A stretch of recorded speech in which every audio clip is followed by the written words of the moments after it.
It's a stormy night and in a hotel, a young couple lays in bed holding hands as they take a new illegal upper called synchronic.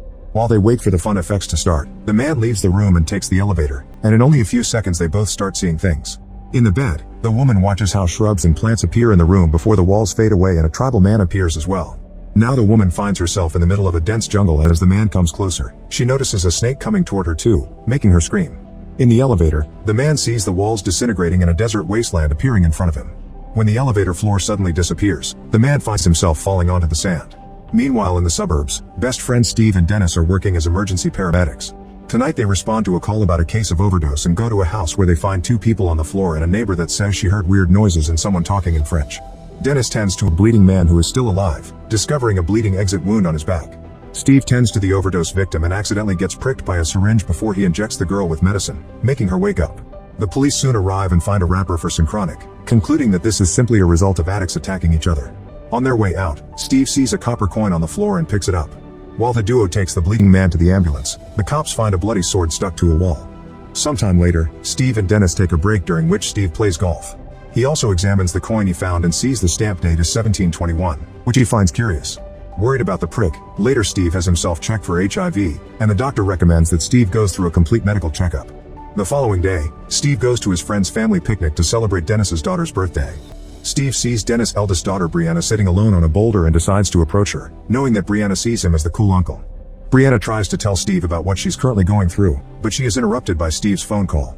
That night at work, Dennis and Steve make their way to the latest emergency, which includes somebody having burned to death.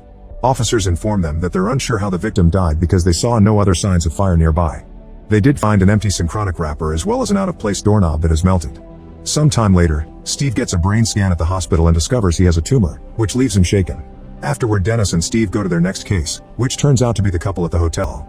The woman has a snake bite on her knee and is in a state of shock, only speaking to mutter her boyfriend's name. They find another synchronic packet at the scene, and the animal control worker tells them they've searched for the snake to no avail.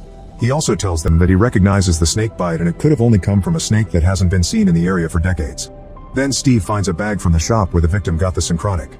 At that moment, the hotel caretaker tells them he heard a loud bang from the elevator shaft, so Dennis goes to investigate. When he opens the elevator doors, he finds the woman's boyfriend at the bottom of the shaft, dead but still looking happy about it. On their way to the hospital, Dennis notices Steve taking medicine more frequently. Steve meets with his doctor, who tells him that the tumor is cancerous and affects his pineal gland.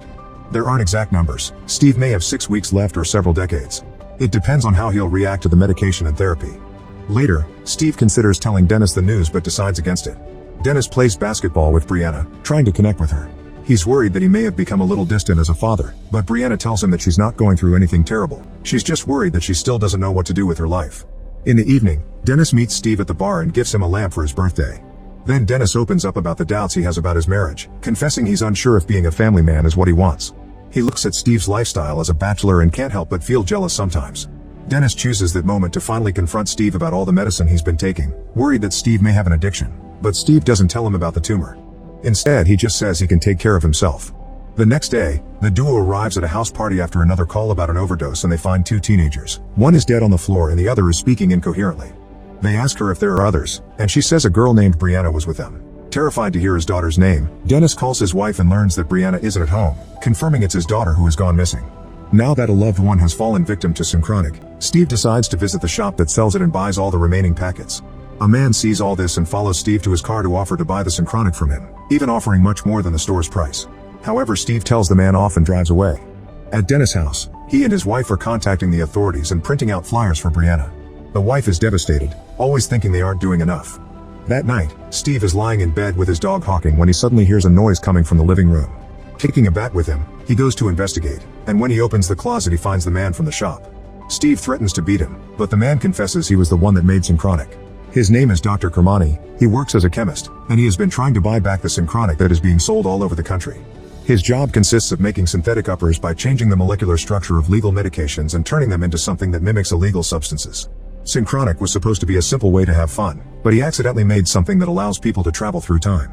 Apparently synchronic distorts the fabric of space-time, allowing people to cross to different periods. Because it impacts a person's pineal gland, adults with a developed pineal gland can only appear as shadows or ghosts in the past, but younger people with an underdeveloped pineal gland can travel entirely and even get stuck in a different time. Kermani has been spending his time tracking down all the synchronic to destroy it, and the shop had been his final stop. Skeptical, Steve tells him that he flushed the synchronic down the toilet and orders Kermani to leave. Believing all synchronic had been eliminated, Kermani leaves, but it's then revealed that Steve didn't flush the synchronic, he actually only threw them in the trash. The following day, Steve is at his chemotherapy session, and as soon as he finishes, he immediately feels the side effects and starts vomiting randomly.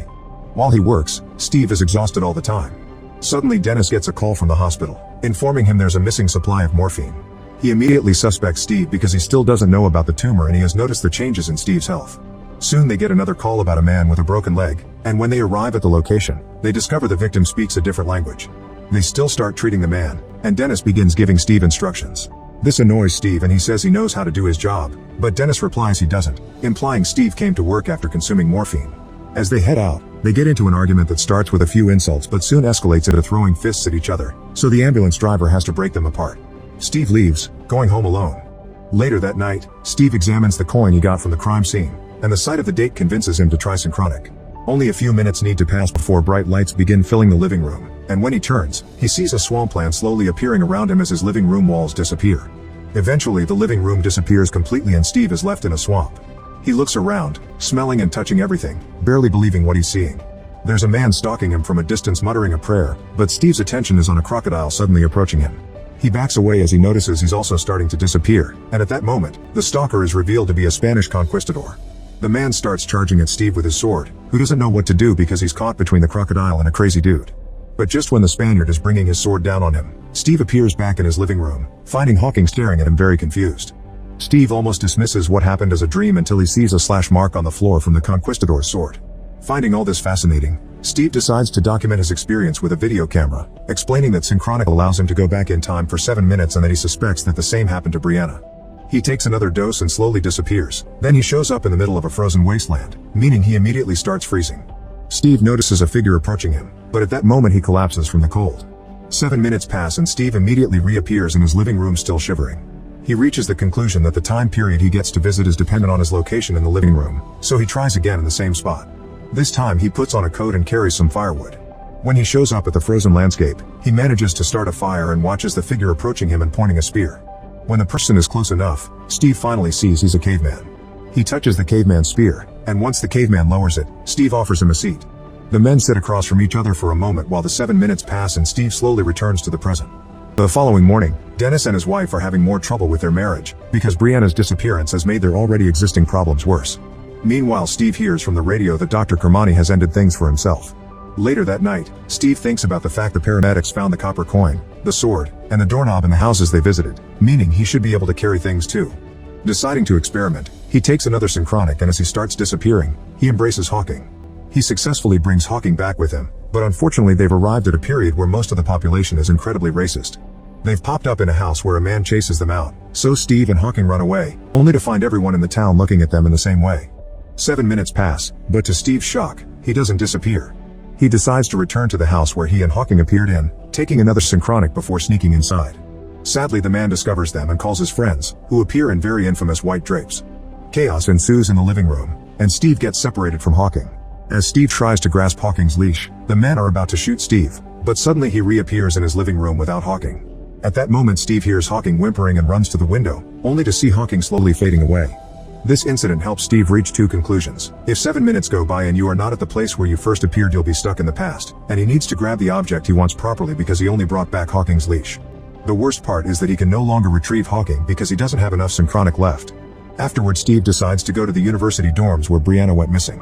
Earlier, one of the teenagers in the incident said Brianna was seen sitting at a spot before disappearing, and Steve tries to travel at that exact location. He ends up in the middle of a forest where several men conduct a ritual and mistake him for a spirit they've summoned. They immediately swarm him, and Steve begins running away in the direction he came from. Fortunately, he's able to grab a lawn chair and gets transported back to the present with no issues.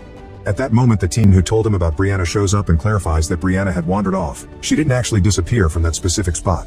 Sometime later, Steve meets with Dennis at a bar and Dennis confesses that he may be getting a divorce. He feels guilty about not fulfilling the promise he made to his wife on their wedding day and explains that she's loved him unconditionally, but he doesn't think he has been returning the love. He says that Brianna was the only one keeping their marriage afloat, and now that she's gone, he feels that nothing is holding them together. Steve then reveals that he'd exchange his bachelor life for Dennis's stable married life in a heartbeat, which surprises Dennis. Then Steve finally reveals the truth about his brain tumor, which leaves Dennis greatly upset.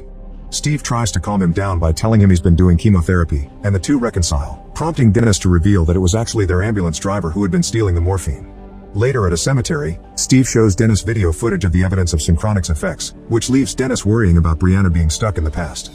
Then Dennis realizes that Brianna may have left a message for them to decipher in the present, which makes Steve remember the small boulder at the park where they had sat together. The duo rushes to the boulder and finds only one word: always. This must be where Brianna disappeared, so with only 2 pieces of Synchronic left, Steve decides to go back for her. This time Steve gets transported to the American Civil War, and there are bombs and gunshots going off all around him. Steve immediately runs to a bunker and finds a mound of dead soldiers as he keeps calling out to Brianna. He has no choice but to crawl through piles of bodies until he finally hears Brianna calling him back. The two of them finally reunite and Steve gives Brianna his last Synchronic, explaining that they have to reach the boulder in 7 minutes or else they'll be stuck in the past forever. The duo starts running toward the boulder, only for Steve to get shot. Brianna has to help him move, but at that moment a random soldier appears and calls Steve a slave as he holds them at gunpoint. This causes Steve 7 minutes to run out, meaning he's stuck in this time period. However, he still can save Brianna, so he makes a plan. When he sees mine in front of the soldier, he baits the man to get him to step on it, but unfortunately the soldier steps over it as he gets ready to shoot. Suddenly Brianna disappears and a massive explosion shakes Steve and the soldier, causing the man to lose his balance and step on the landmine, which explodes him to pieces. Steve then rises to his feet and sits on the boulder while in the present time, Brianna reappears and reunites with her father. Then they see Steve appearing ghostly on the boulder before fading into nothing, stuck in the past. Make sure to subscribe and turn on notifications so you can watch more videos like this. Thanks for watching.